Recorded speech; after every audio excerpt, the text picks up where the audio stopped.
આજે અમારા જે ઠાકોર સમાજ જે ઠાકોર વિકાસ સમિતિ અમે બનાવી છે, અમે એમને ન્યાય આપવા માટે અમે જે અમારું સંગઠન છે અમે ઊભું કર્યું છે।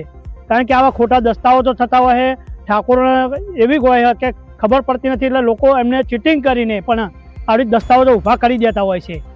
એટલે એમને ન્યાય અમે અપાવવા માટે અમારા જે ઠાકોર વિકાસ સમિતિ છે અમે આજ ઊભી થઈ છે અને એમને અમે ન્યાય અપાવવા માટે ઊભા થયા છીએ। 1971-72 માં 700 રૂપિયામાં ઠાકોર મોહનજી માસંગજીના વારસોને આ જમીન પૂરી બેને વેચાણ 700 રૂપિયામાં આપી હતી। એમાં કૃષિ પંચનો હુકમ પણ અમારી પાસે છે, પણ જે તે સમયે અમારી અજ્ઞાનતાને લીધે ખેડૂતને એ જે તે દસ્તાવેજ અમે નહોતો કર્યો અને એના લીધે પૂરીબેનનું નામ ચાલતું હતું। તો પૂરીબેને 1991માં પૂરીબેન મૈયત થયા અને તેમ છતાં પણ 1 મહિના અગાઉ એનો પૂરીબેનનો બોગસ દસ્તાવેજ થયો। તો લેનારા પણ 2 વ્યક્તિ જે છે, 2 સાક્ષી છે, એમાં તમામે તમામ લોકો ખોટા છે અને સંડોવાલાયા છે।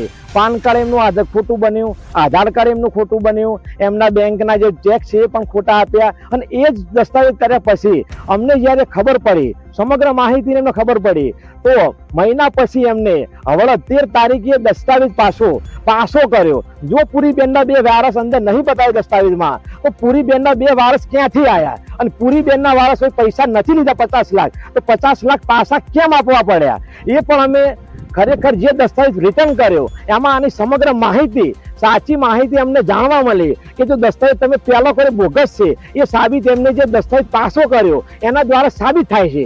70 વર્ષ પહેલા અમારા બાપાએ 700 રૂપિયામાં વેચાણ લીધેલી હતી। તે મામલતદારનો હુકમ બી અમારી જોડે છે। આ ખોટો દસ્તાવેજ કર્યો ત્યારે હું પહેલેથી મારું વિષય છે, હું 7-12 ચેક જ કરું, તેમાં નોંધ ખાંચી પડી હતી। તો મેં મારા વકીલને પૂછ્યું કે નોંધ છે નહીં પડી, તો પછી એમને જોયું કે ખોટો દસ્તાવેજ થવાનો છે। આ પૂરીબેન એ મૈયત છે તો બી ખોટો દસ્તાવેજ કર્યો છે। આ પૂરીબેનની 2 દીકરીઓ છે, તેમના અને તેમના 2 વારસો છે છોકરા, તેમના વળી ખોટો દસ્તાવેજ કરવામાં આવ્યો છે।